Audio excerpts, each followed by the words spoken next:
So first of all, giving people resources to know not only how to vote, but to how to decide who to vote for, how to make their own decisions. One great resource is our website. And I'm not just blowing smoke. It is a great website. We get comments from other Secretary of State's offices. There is a ton here, mnvotes.org, as Secretary Simon talked about. And there is a lot of things there, but the forms you need to get things done, the resources to promote voting, to help people with registration and voting absentee.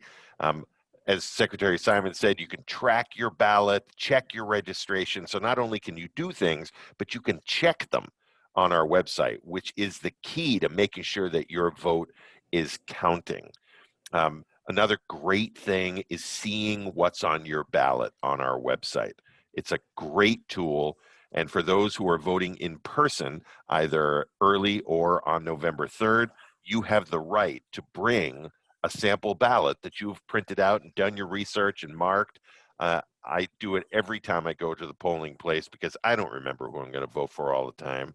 So having that marked off, you can see all of the races and who's running on our website.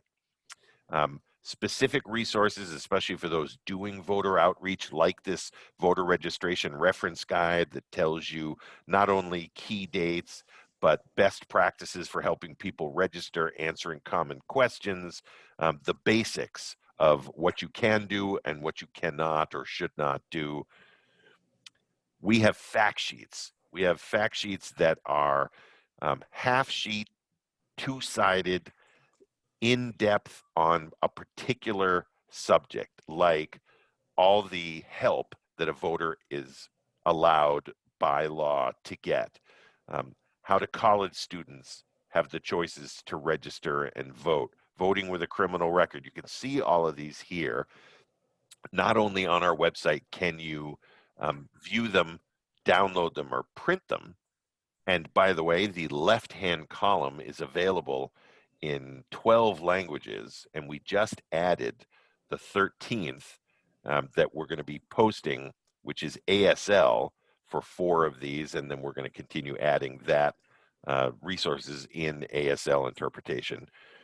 But 12 languages, which you can see the list of by clicking download and print. You can also on our website request, if you're holding a registration drive, if you want to get information on voting, on registering, etc., to people, you can order things to be sent to you, print copies sent to you in groups of, bundles like 25, 50, etc. And then, of course, there's all the detailed information that we have on our site about what are you going to see in your ballot and what are the dates, what's the calendar, how do I get forms, that's all there as well.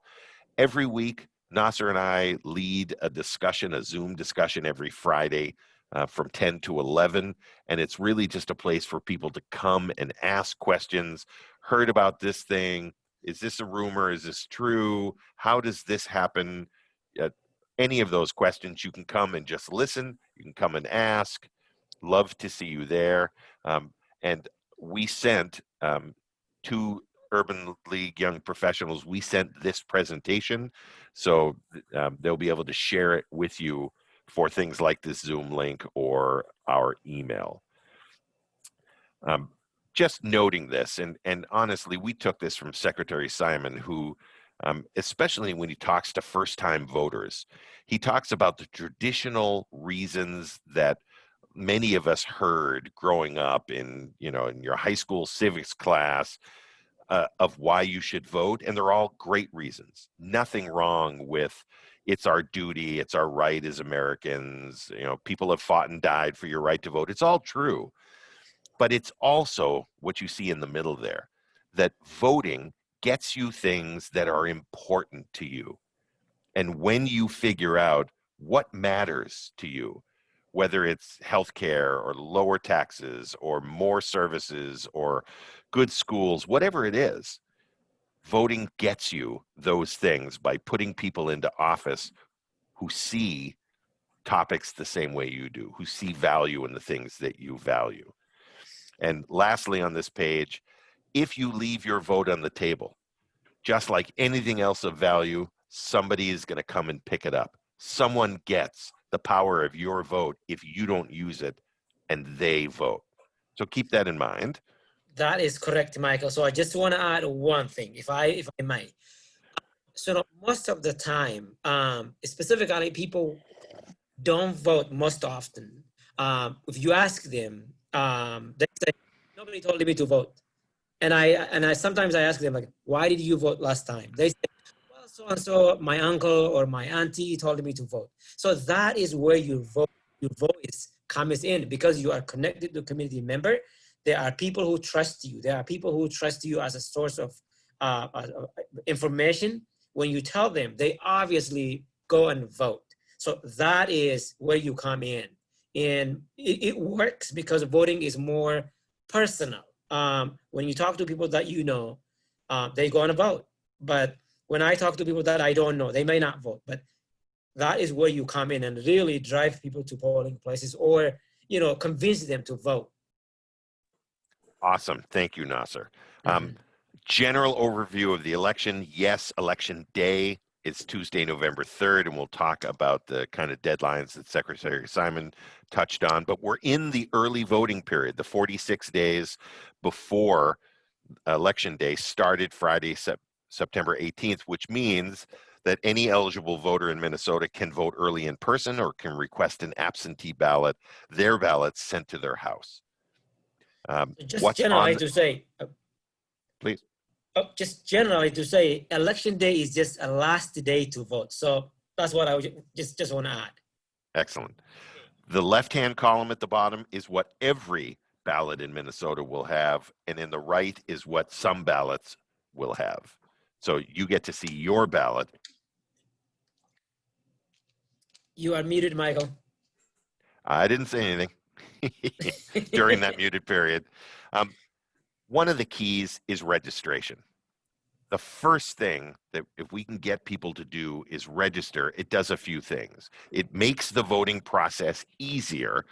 If you have to register to vote when you go to the polls on November 3rd, you've got a different line to stand in addition to the regular one. You've got to produce documents. If you're already registered, you give your name. That's the way it works in Minnesota. You've proven who you are. You've proven your registration by pre-registering. So we try to get people to register before. The pre-registration deadline is October 13th in Minnesota. I believe that's right. Yep, 3 weeks.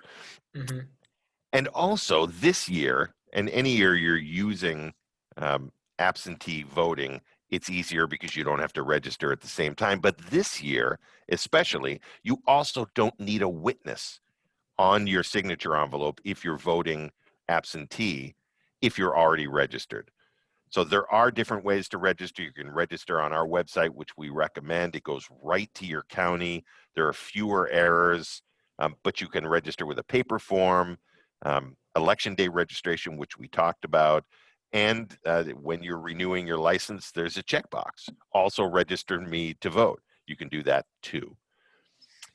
As Secretary Simon said, every Minnesota voter has the right to vote at their polling place on November 3rd if they want.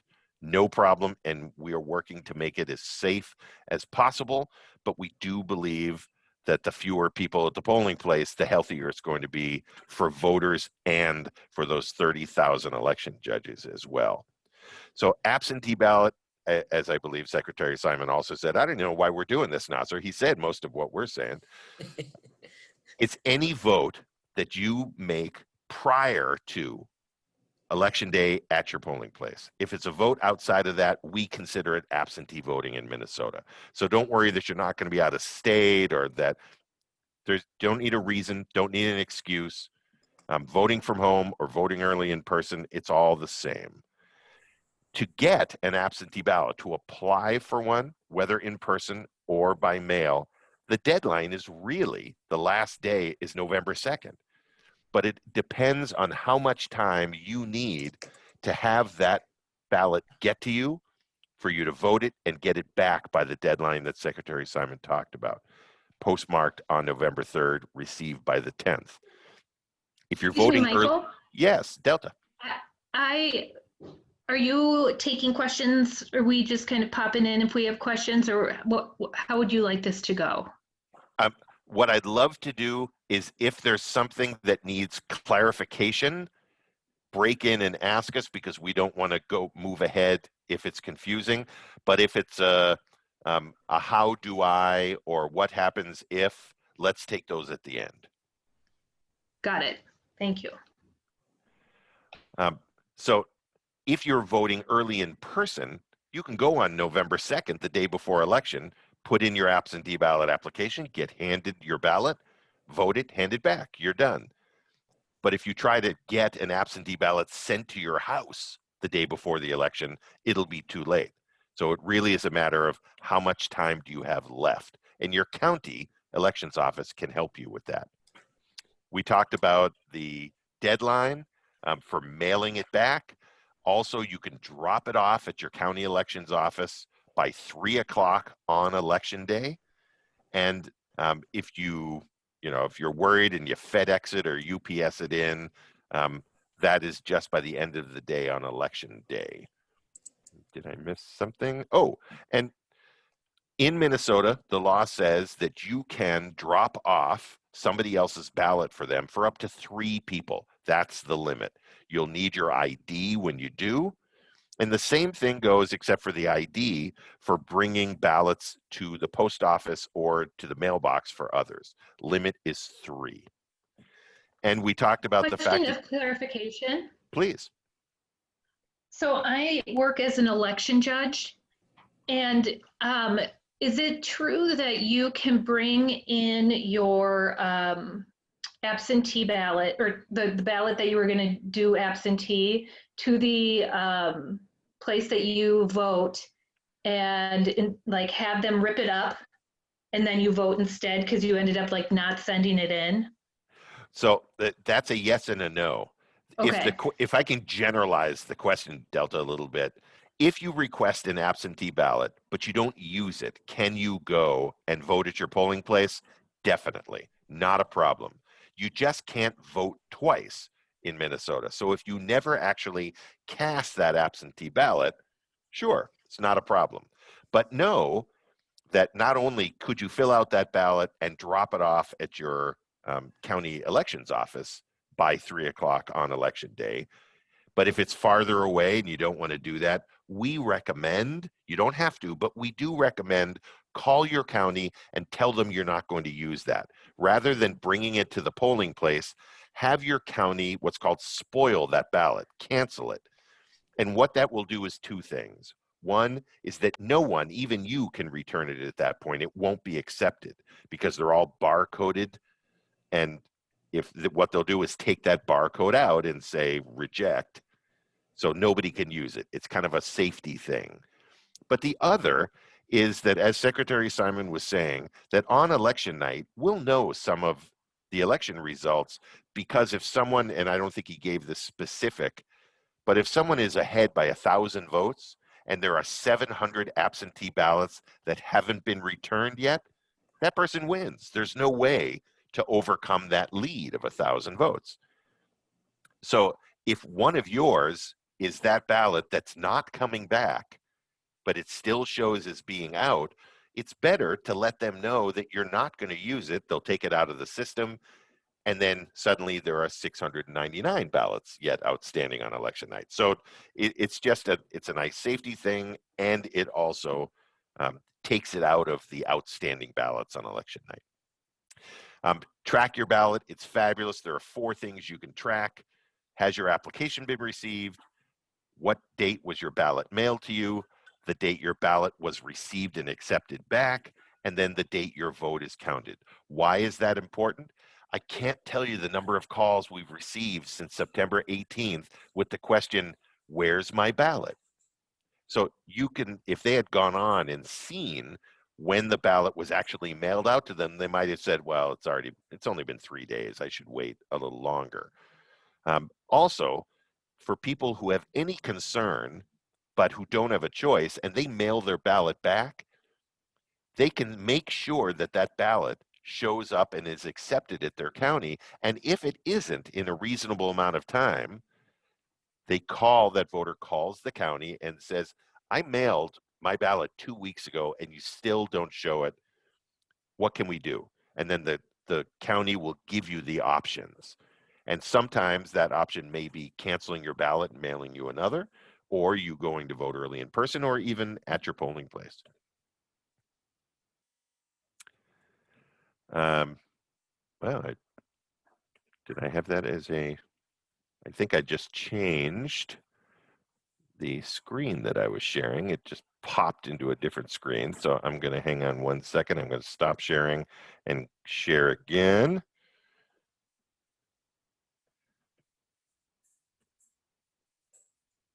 There we go. Don't know why that did that. Okay. How can you apply for an absentee ballot? Basically, it's online or paper. If for someone who has no internet access at all, we or their county elections office will mail them a paper application, but everyone who wants an absentee ballot must apply. The online method, which we love and we promote, is easy, fast, and it goes directly to the county. You don't have to print it, mail it, anything. And we're told by the counties it's faster for them to process too. You do need an email address and either a state ID number like a license number or a social security number, email and a choice of one of those two to apply online. If you don't have either an email address or one of those IDs, you must use a paper form. You still have to be eligible, whether you vote absentee or not, and the same eligibility requirements, which we list there for you, they still stand. And as we talked about, it does make a difference if you're registered or not registered when you ask for an absentee ballot. Applying is the same method, but if you're not registered, as you'll see in a second, it complicates things a little. You have more to do and more you have to produce, just like registering to vote on election day at your polling place. So it's easier if you're already registered.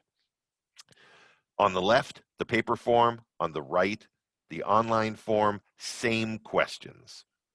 There are 7 things that are asked, and it's really all about you, where you live, your IDs, where do you want it sent if somewhere different, and then signing an oath. Same requirements, and these are just a comparison of where things are found on the online form and the paper form, so we don't have to spend a lot of time there. The signature portion, if you have the paper form, you're signing or making your mark or having somebody sign for you if you're in the same room and you can direct them to do that for you. And by the way, voters have the right to have any portion of any form and even their ballot filled out by someone else if they are there in their presence and say, please do this for me. Please fill out my ballot, please sign my form. The other person can't make decisions for you who to vote for, but they can even sign the form for you if you're in the same place and the voter is directing you to do it. So online signature just as binding. You actually click a thing which says, yeah, I know it's just as binding. It's a legal signature. The back of the paper form has a lot of great information, including what we just went over, that you don't need a signature if you make a mark or if you have a stamp or if you want somebody to sign it for you in your presence. That's all part of what you can do. How can you get your paper application in? Remember that online application just goes directly to your county. If you have a paper application, you can mail it, drop it off, fax it, or email it in, and all of the county contact information is on our website under other ways to vote, or you can just search county elections or county contacts. If you send it to our office, just like voter registration forms, you can, but it will slow it down by a few days because we then have to mail it to the county. So you might as well mail it directly to the county. So what are you going to get if you vote absentee? We talked about not needing a witness. It's really important that you read the instructions. If you're, making an IKEA dresser, right, that comes with instructions that they always recommend you read through the whole thing first before you start. Personally, I recommend the same thing with recipes. Read through the whole thing before you start. So the instructions are great. They're numbered. First do this, then do this. And we get at least a couple of calls a day that I field with someone that says, oh, I didn't put the ballot in the right envelope. I put it in the signature envelope, and now I have this other envelope. And although I'd love to say, did you read the directions? I don't, and I help them out. So you can get that ballot to you, read those instructions, and you're going to be fine, but you can always call us or call your county to walk you through or explain any portion. We recommend that you return that ballot as soon as you are through voting. So as you're waiting, if you're getting that ballot mailed to you, as you're waiting, check out what's on your ballot, maybe print out or list, write out the list of the offices and do some research. And then by the time the ballot gets there, hopefully you'll be ready to fill it out and return it. So we do encourage, get it back early if you can. What are you going to get? If you're a registered voter, you get a ballot, you get the directions we talked about, and you get 3 envelopes. We'll talk about those and show you those in a second. If you're not registered, I told you it was a little bit more. You get the ballot, you get directions, which are a little bit longer, and I'll show you why. You get the 3 envelopes, and you get a voter registration form you must fill out. And you also get the requirement of a witness, as we talked about. So here are the 3 envelopes. Upper left, that tan envelope is called the privacy envelope or the ballot envelope. Once you fill out your ballot, you stick it in there. Then if you've got a witness, you don't have a witness, nobody sees anything. That's the privacy aspect of it. And then that gets slipped into upper right, and you see front and back there of what's called the signature envelope. So the tan one slides into that. Again, the directions very clear. And on that, you'll see that you have to sign your own. You have to put an ID number that matches the number that you put on your application, and that's a security measure, as is your name and signature, because that ballot is coded to you. It's got to be your name. Somebody else can't take your ballot and use it because it'll be rejected. The names won't be the same as the application and the person filling out the ballot. I had a guy call late last week who was having trouble because he got his absentee ballot before his wife did, so he gave her his, and now he was trying to apply for another one. Can't do it. If she sent it in, it would be rejected. So it's your ballot, and the signature envelope is your security that shows it's your ballot. And then when that is set to go, it goes in this mailing envelope. You'll see there's no address. That's because each county prints its own on there. You always want to make sure your ballot and your applications go to your county. Here is a view of what the directions look like. It will say at the top, registered voters or unregistered voters. And again, like an IKEA direction sheet, it'll show you what came to you, what you should have, and what you're going to need. If you don't have everything you're supposed to have, call your county elections office and they can send you out anything you're missing or talk to you about options. And then as you can see, it's numbered. Number 1, vote, here's what you do. Number 2, seal in the tan envelope, etc. Just numbered for you. Correcting a mistake, there's all sorts of directions there for things like that, and generally to make sure that your vote is counted. And you'll see for non-registered voters, the directions have a little bit more because you get some extra things, and the requirements are a little bit more because you've got to have your witness do things, and you've got to show particular documents to your witness. And like this is a list for non-registered voters of options of proof where you live. And it's basically the same things that you would show or that you have a choice of showing on election day if you're registering at the polling place. We talked about tracking your ballot, and interestingly, it popped out again, and I don't know why. We'll go back very quickly. There it is. We talked about the deadline to return your ballot. That's done.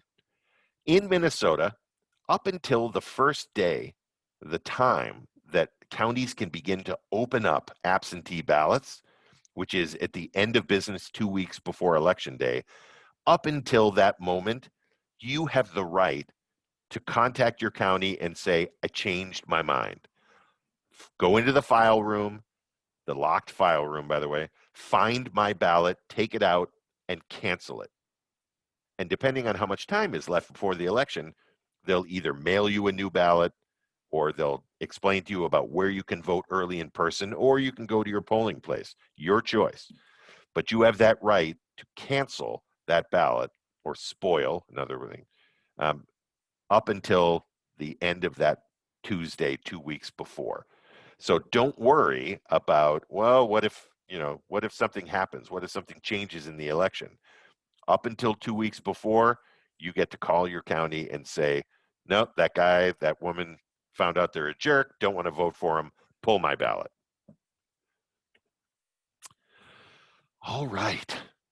This is great. So we've got a little less than 15 minutes, and we can talk about, if we run out of questions, we certainly have some things that we can talk about. The process of researching candidates is something we have in here. And again, your reps in the young professionals will have this whole PowerPoint to share with you. But Delta, do we have questions that we can share?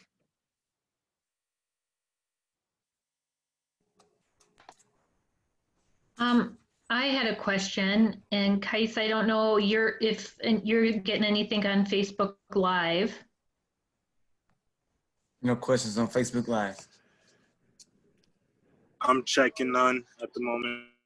Okay. So I can ask my question while Kais checks that out too. As I encounter some non-voters who report that they're non-voters because of some disillusionment of this system, because of the Electoral College, or lots of money in politics or voter suppression. How do you kind of respond, or suggest I respond to those type of voters to encourage voting? So, and Nasser, I'm interested in what you have as well, but I would say the first thing, Delta, that I would say is to go back to that idea that when you choose not to vote, even if the system or the candidates are not everything you want, somebody else gets to make that decision. So not only are you acknowledging that it's not perfect, and we all know it's not perfect, but then you give up your ability to get the best or the closest person or outcome for a ballot question, like raising your taxes to fund the schools or whatever the question may be. So to me, remaining silent and having things done to you is not as good as using your voice and then dealing with the system or the outcome. Another thing that I'd say is that if you, for instance, because you brought this up, if you don't like the Electoral College, you want to vote for candidates who also don't like the Electoral College, because those changes are made by using the system that's in place. Secretary Simon, I've heard say to this that if you are waiting for the perfect candidate or the perfect system, it's never going to come. I don't want to talk about who I'm voting for, but I can tell you that the decision that I made for president was based on almost which one I disliked least. There are great things about different candidates, and there are bad things about different candidates. And if your choice is I don't vote or I'm going to vote for the best one out of this group, I say vote for the best one because it's going to be better than the second best or the third or the worst one. Nasser, anything to add? You know, that's really good, Michael. Always when people ask me like, why would I vote if my vote would be like screwed up by electoral college? Here's what I tell them. And I tell them, look, voting is not about the presidential election. It's about actually putting a local government that interacts with you on daily basis, which means a minute that you forget to feed them the parking meter, you are interacting with local government. Obviously, a minute that you like drive down on the road, you are interacting with local government. That is the most important thing. So it's not about like really voting for presidential election and worry about the electoral college. We need to remind the people that having a good, responsive local government is important thing because that is what really gets closer to you every day. A minute, like I said, a minute that you forget to feed the parking meter, you are interacting with local government, and you need to have that good local government. A minute that it snows heavily, you are interacting, expecting local government to come and clean up. And you need to have that local government that really does its job. And if you really don't vote and just let it go, and just say, well, you know, the presidential election is fraud, it's just, you know, the electoral college will take away and there's no reason for me to vote. You're really kind of like letting people form for you the government that is not inclusive. All right. We have another question from Kais. If I could quickly jump in, I got a question from someone who's listening in nearby. They want to know about the write-in option, and I think it kind of can relate to the question prior. What is that, and how is that used? May I start this, Nasser? You good with that? Yeah, go ahead, Michael. So a write-in is the ability for you to vote for someone who is not on the printed ballot. And there are a couple of steps. A write-in candidate needs to basically ask for their votes to be counted. And the reason that is because literally somebody could vote for Mickey Mouse or, you know, Queen Elizabeth. And if all of those votes needed to be counted, it would take a lot of the county elections officials and the local election officials' time. So a candidate has to request that write-in votes will be counted for them, and then every write-in vote is looked at, but the ones that are counted are when candidates ask for their votes to be counted. So it's basically a serious candidate who does want people to vote for them. They will get their votes counted because they'll ask for it to be done. So why would you want a write-in candidate?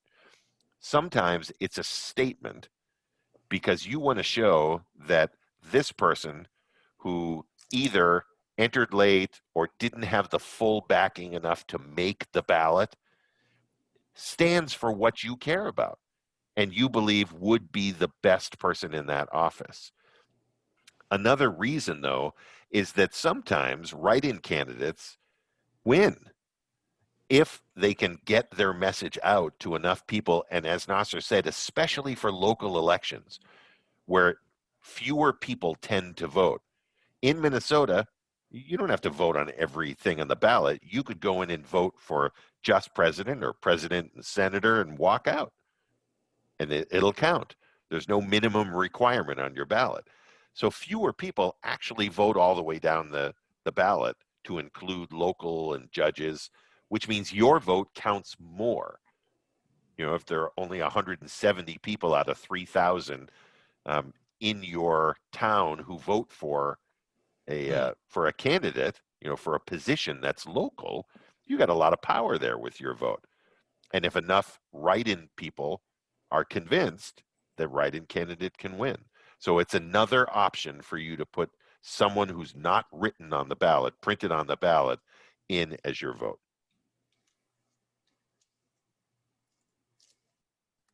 Thank you, Michael. Lindsay, I see you have your hand up. Do you have a question? Brittany also had her hand up too. Yes, my question is, I live in a apartment building, and we're trying to get more engagement with the voters in our building and the non-voters.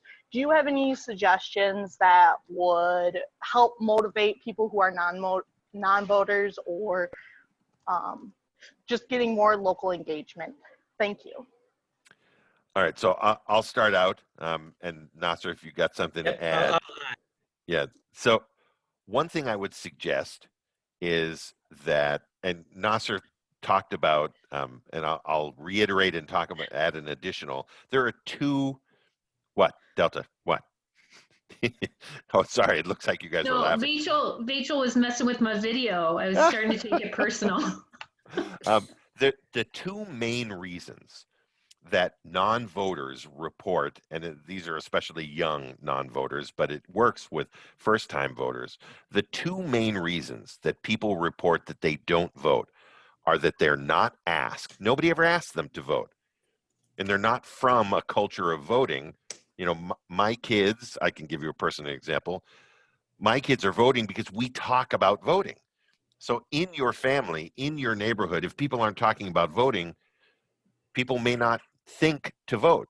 So asking is one thing, bringing it up to them, raising that in the apartment complex, and asking permission to put up signs about voting from home, whatever, having materials out, which you can get on our website.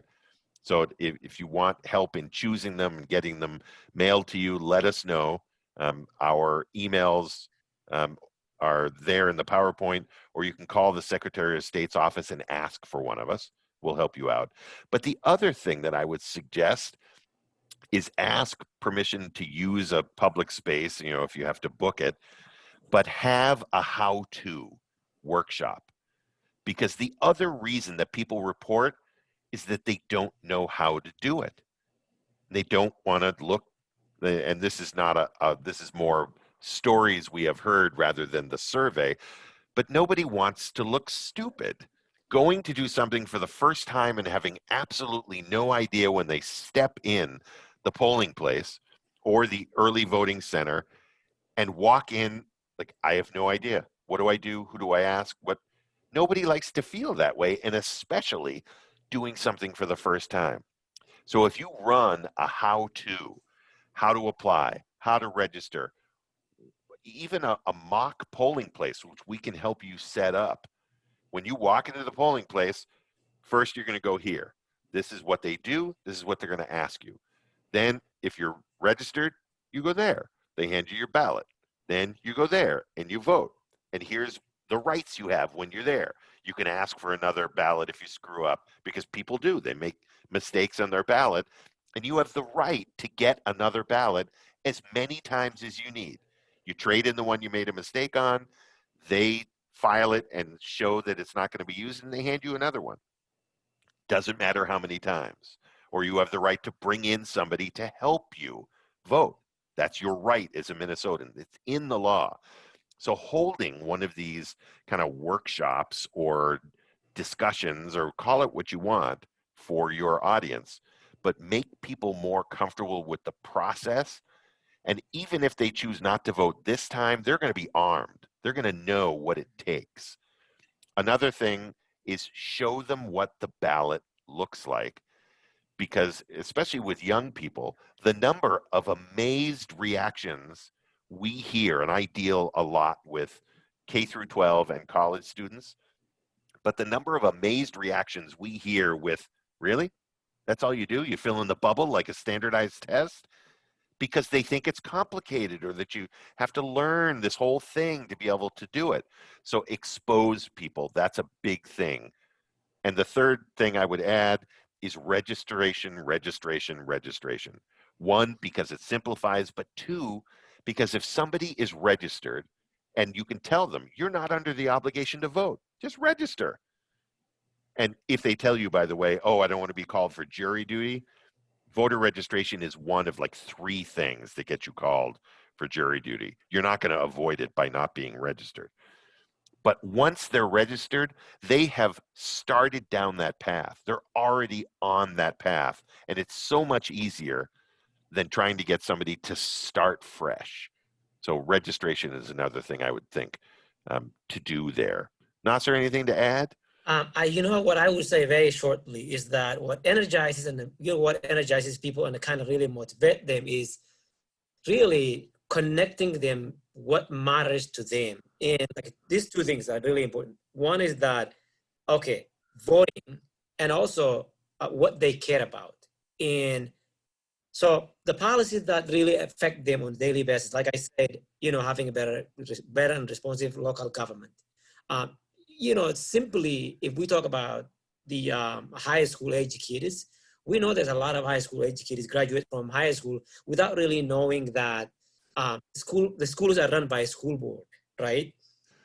I think like really connecting them to these specific policies and why it's important. And this is really, it kind of really motivates people to see why they should be voting. We know that we're up against are we a 7 o'clock end? I got one last question. Well, I just wanted to say we're happy to we're 7 hang o'clock. out. If people want to ask more questions, we're good. So we were expecting to go till 7 and you want to kind of wrap up for you, but invite people to stick around and ask more questions, we're happy to stay. We definitely welcome more questions. Go ahead, Okay. Chairman Kais. Another question had came about the voting schedule. So like, what are the what seats are up for election at the moment, and when are when are different seats up for election typically? That's a huge question. And it's a huge question because different positions, different offices have different schedules. And sometimes there are even exceptions. So for Minnesota Senate, it's not this set schedule because everyone in the Minnesota legislature is always up on a year that ends in 0, although they have 2-year terms. So it's not that clear. But we want to remind you that for this election, that the left-hand column at the bottom of the screen there, president and vice president, U.S. senator, U.S. representative. So remember, there are 8 districts for the House of Representatives in Washington that are in Minnesota. We have 8 votes in the House of Representatives, which, by the way, is based on the census. Fill out your census. State senator, state representative, and judicial seats, everyone is going to have that. And then whether you have county officials, a mayor's race, some are going to have it, some aren't, because not all of the mayors, for instance, have the same length of holding office when they get elected. It's different. So you can see, and we'll help you if you need it, but you can see what's on your particular ballot, which will go by your address. Your precinct has its own ballot. Everyone who lives in your neighborhood that goes to vote in that same place on November 3rd has exactly the same ballot. And another precinct is going to have a slightly different ballot if they're in another part of town or another part of the county. So it really depends. And if you have particular questions about how long people serve, if it's a city office, call your city clerk. They've got all that information. County office, same thing. Call your county elections office. Statewide, you can call us at the Secretary of State's office. You will be hooked up. We can let you know, but it's a huge question. Hopefully that's a good starting point. Kais, you got a follow-up question? Yeah, asked about term limits, but I think you just said something, gave an instruction or something.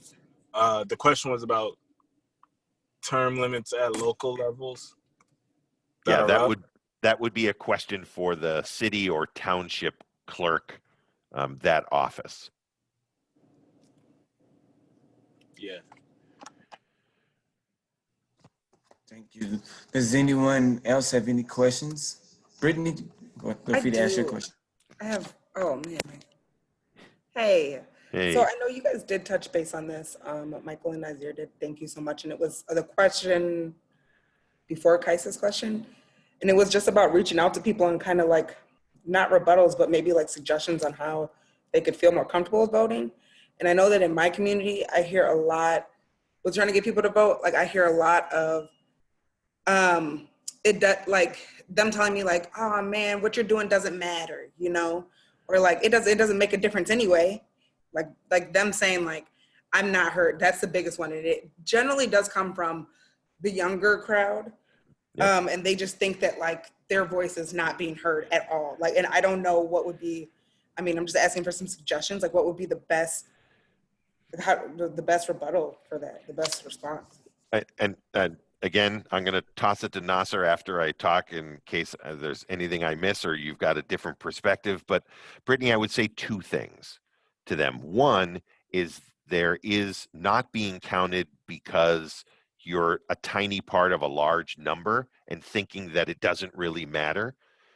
But what I always talk to young people about is that your voice, your vote matters as much as any other individual.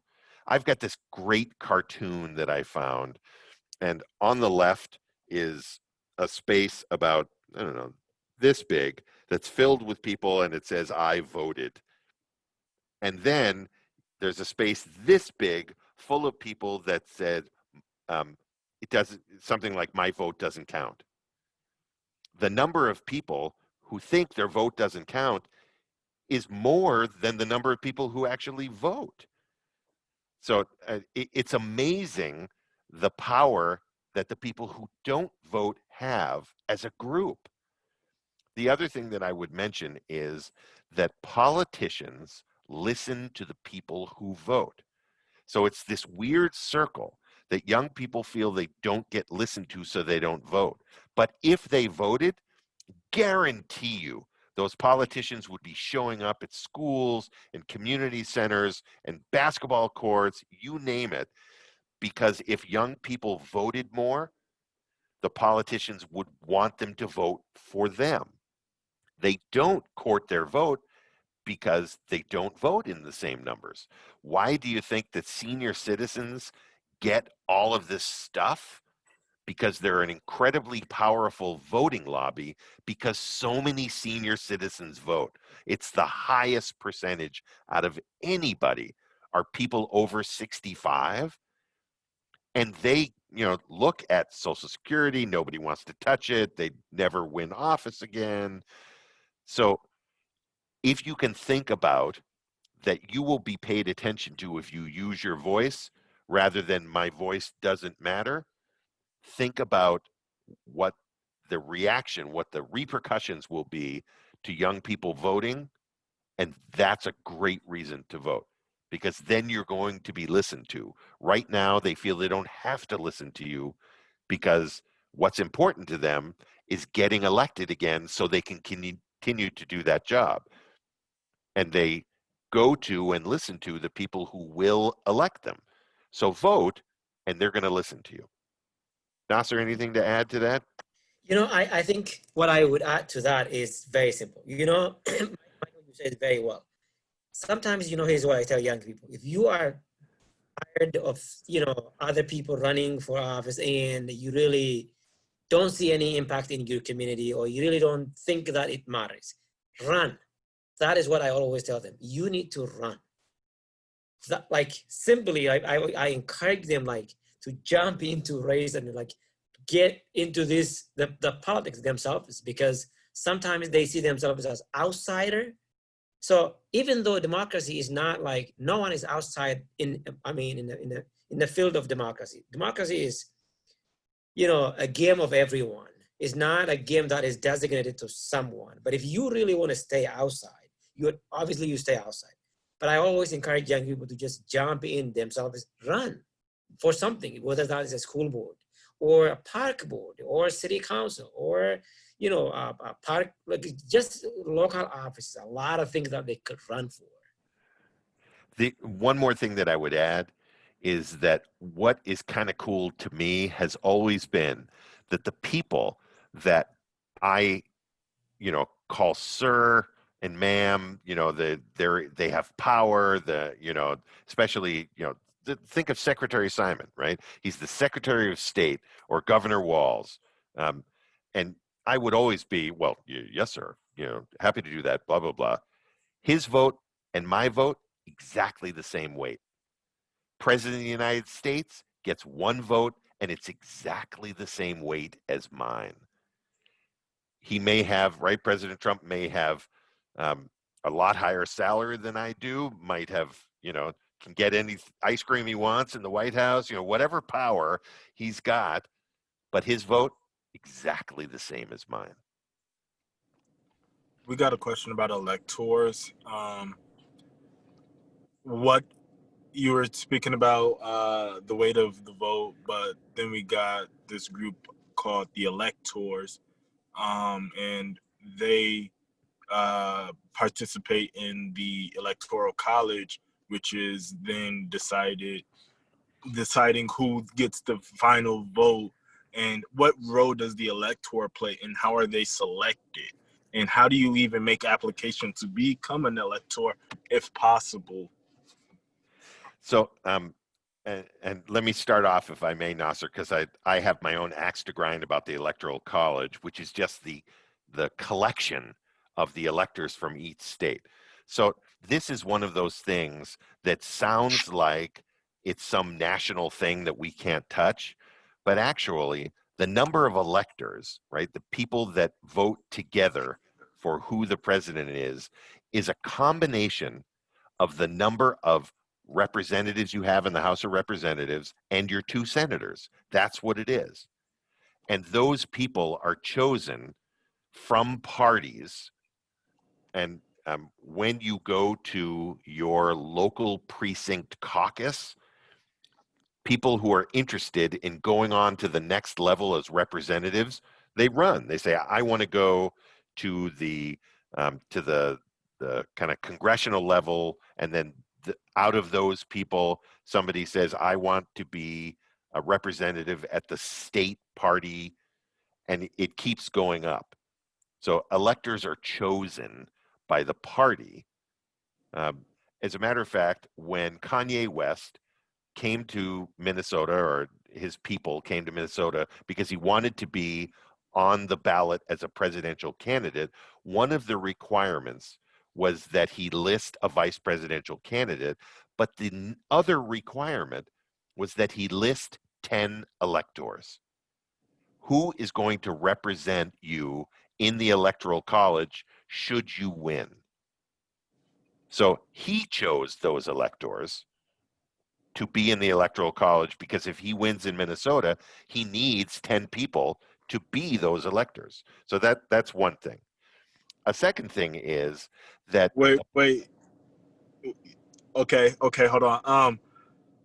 So we're trying to grasp it. So you got to, basically, in order to get on a national ballot, you got to have 10 people from around the state or so that would say that they will go and vote on your behalf if you are chosen by the popular vote. Yes. And what's interesting is that, and this is the power of the states, that each state gets to select how those electoral votes are cast. So in some states, it's a winner take all.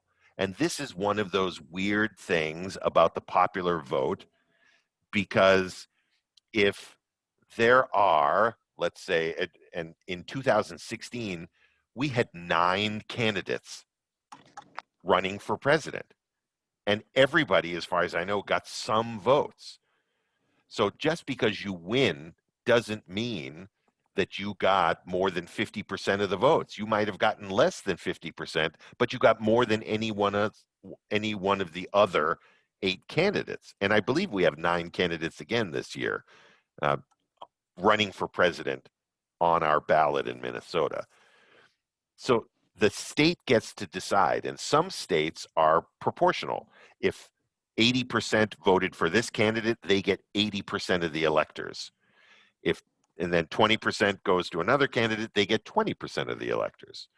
So depending on the state you are, either all of those electoral votes would go towards the winner, whatever percentage they got, or it gets split up. As long as you have a certain percentage, some minimum percentage, you get one of the electors or more than one as it's split up. What's interesting is that there are people in all the states who are working to change not the electoral college system, but how states choose to assign their electors. So in Minnesota, we have signed on to a national compact, an agreement. And what the agreement, and I think it's called the National Popular Vote Compact. But what the agreement says is that when there are enough states, those that have signed on will automatically assign all of their electors to vote for whoever wins the national popular vote. So think about that, Minnesota would, once this thing is put into force, and that's when enough states sign on, they would say, we believe in the popular US vote, and to kind of get around the electoral college, we are going to assign our 10 electors, and it better stay 10 people, fill out your census. We assign our 10 electors to whoever won the most votes in the country, whoever wins the popular vote. And when there are enough states doing that, and again, it won't kick in until there are enough states, then the winner in the electoral college is always going to be who wins the popular vote. Why do that instead of change the electoral college system? Because it's really hard to change the Constitution. Think of the Equal Rights Amendment, which still hasn't passed. Lots of states have passed it, but you need a certain number of states. It's a long, difficult process to change the US Constitution. But because states have the right to assign their electors any way they want, this compact says, well, let's get around the problem in the system and just assign our 10 electors in Minnesota to whoever should have won because they got the most votes all through the country, the popular vote. So there are good things happening on this front. Thank you for those answers. Are there any more questions before being respectful of everyone's time and How would we close? Go ahead, Dutton. I have 2 very quick questions. One, how would we get involved in that movement, the National Popular Vote movement?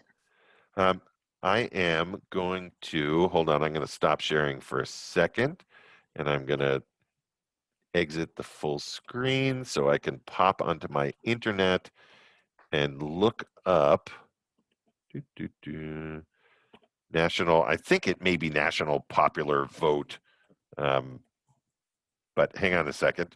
What's the other question? The other question is, and correct me if I get some of this information wrong.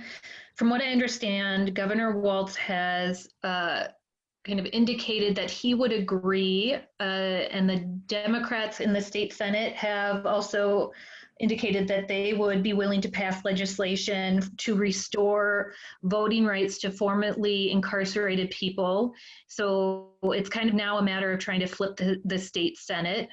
And so that's kind of the work of this election cycle. And so if that were to happen, what would be the next step in kind of getting people registered, and what kind of legal battles would you see kind of coming next? Would it look like Florida? What Okay, yep. would we see? So first of all, I'm putting in and I'm not sending it just to you, Delta. I'm changing that to everyone. Nationalpopularvote.com Hmm. is a great place to start. There's also Wikipedia, and I think it's called the National Popular Vote Interstate Compact is the official name, but I put the link in the chat for Zoom, and we'll repeat it again for the folks listening on the live stream. Nationalpopularvote.com is a great place to start if you're interested in getting involved in that movement. Mhm. Secretary Simon included in a list of priorities he had when he was running, I want to say in 2018 and might have in 2014, but one of the things he believes and that the rest of the office backs is the idea that when you commit a felony and you have spent your time in jail, right, in prison, and you are allowed out, being allowed out of prison is a statement that you belong back in society. And we believe there is no better way to reintegrate into society than to be given the right to vote like everybody else. If you believe someone is too dangerous to be outside of prison, great, keep them in prison. We respect that. But if you're going to let them out, they need to have their vote like everybody else who's walking around them. And if for one reason more than any other, what better investment and show of connection and engagement to your community than having a voice in what happens to it, as opposed to being sentenced basically to be a bystander. In Minnesota, we are not a state that says once you are convicted of a felony, that's it, you never vote again. We are not that. What current law says is that after you have satisfied all of the aspects of your sentence, and that's time in prison and also any supervised release, including probation or parole, then you get the right to register and vote again. And by the way, it's been recently clarified that if you owe money as a part of that sentence, but you are off probation and parole, you still get to vote. The money part, unlike Florida, cannot keep you from registering and voting. Love that we do that. But I would also love, and we all would in our office, to follow what Secretary Simon wants to happen, which is if you're let out of prison, you should be able to be an engaged, active member of your community by being able to vote. And we think that's going to help people. So right now, you have to satisfy all those time-related things. But if you're interested, and by the way, we just participated in this cool event, a National Voter Registration Day, with the Federal Probation and Parole Office for the District of Minnesota. They led this thing where there were places around the state where people who had come off paper, that's the term for no longer being under supervised release, but they had places to go in Minneapolis and St. Paul and Duluth. Must have been 10, I think, different places, plus an online place to come and ask questions, a Zoom room that we held out of the Secretary of State's office, all to help people realize and to go through the process of registering and signing up to vote again. And I don't even know if I answered that question fully, Delta, but if you have any desire to see that law change, because it's a Minnesota law, it is always your best place is to go to your 2 state representatives. You have a state senator, and then you have a state rep who represents half the people, which means that your voice is twice as loud as a voter to your state representative. But I would contact them both, and you tell them, I believe that felons who have served their time in prison should have the same voting rights if they're released into the community as anyone else living in the community. That would be my suggestion, is state rep and state senator, because they're the ones who can pass that law. And since we're all electing all of the state reps and state senators in November, check out their position on ex-felon voting before you cast your ballot. Make sure it aligns with what you believe.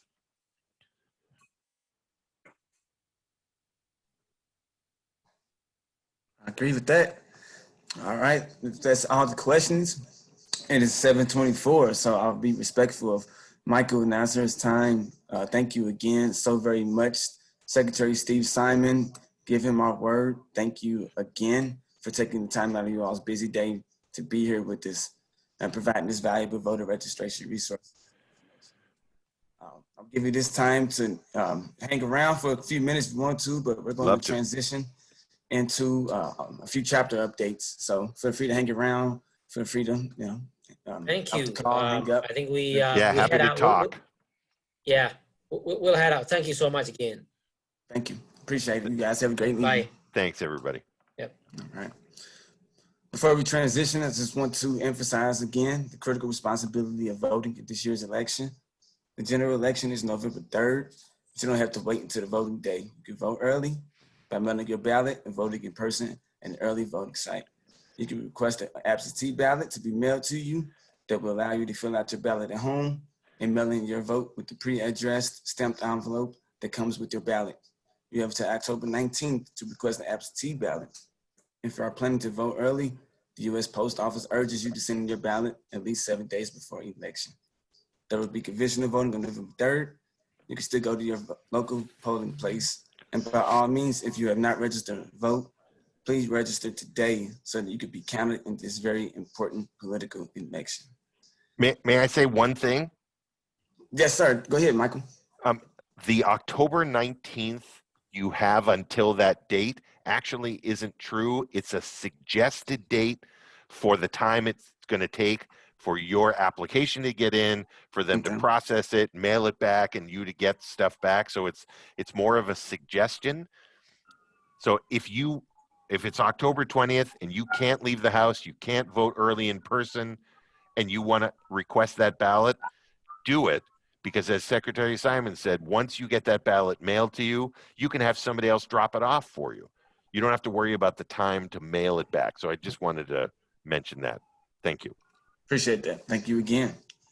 So now we'll quickly transition to just a few brief chapter committee updates.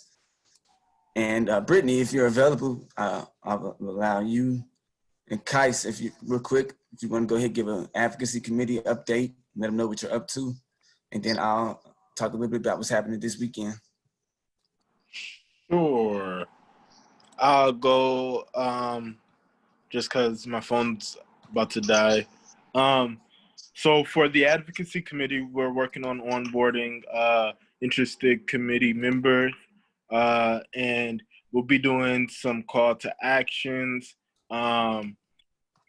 geared around engaging voter turnout as well as census participation, and uplifting youth and young professional engagement,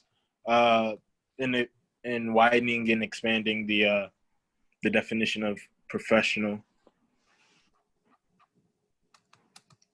Thank you, Chairman Kais. In the next couple months. Thanks. Thank you, Chairman Kais. Brittany, do you want to give us a few community service updates? Sure thing.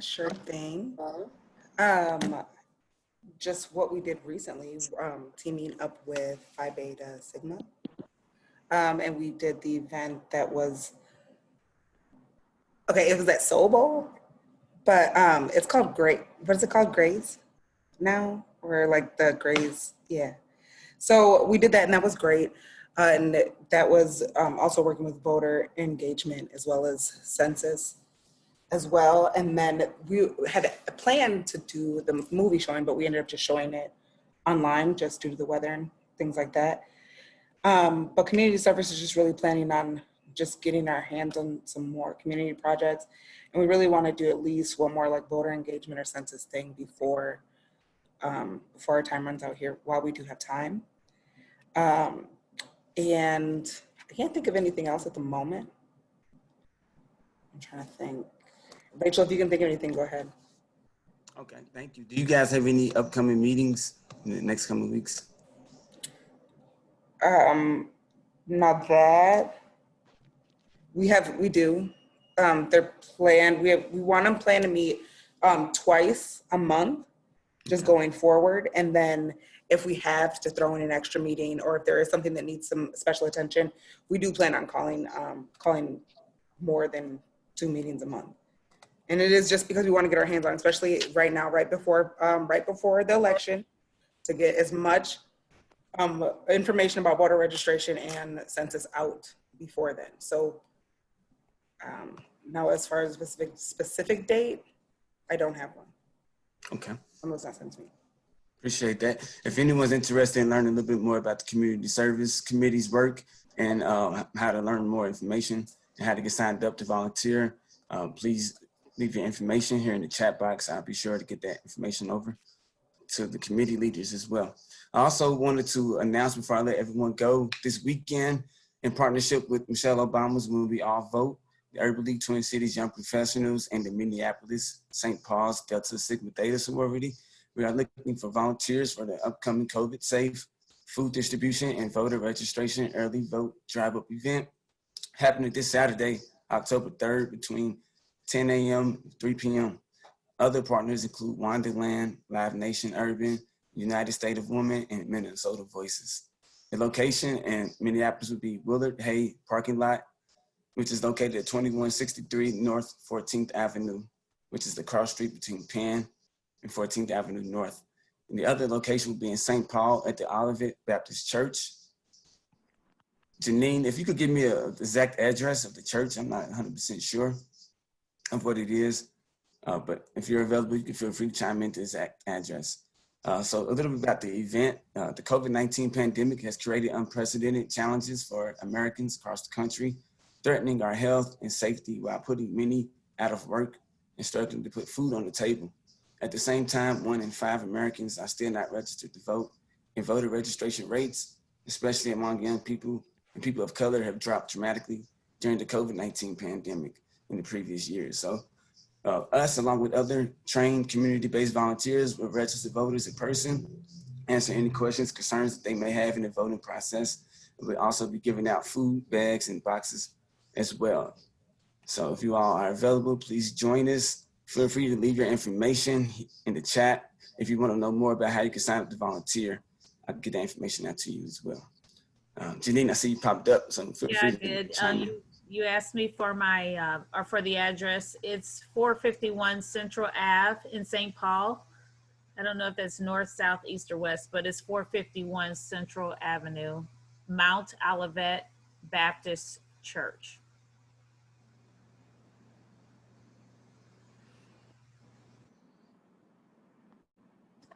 Thank you so much, Janine. I'll set it in the chat for you all's reference. All right. So again, if anyone's interested in getting more information about volunteering and becoming activated in any of these upcoming events with the Urban League Twin Cities Young Professionals, feel free to leave your information. We'll also make sure you get recording of this video, of this Zoom training, in case you want to share it. Thank you again. If there's no further questions, I will leave it at that. Thank you all. Have a great day. Take care. Wash your hands and mask up. Thank you. Thanks, everybody. Appreciate you, Rachel. Peace. Yes, indeed. Good night, guys. Have a good night. Thank you. Good night. You as well.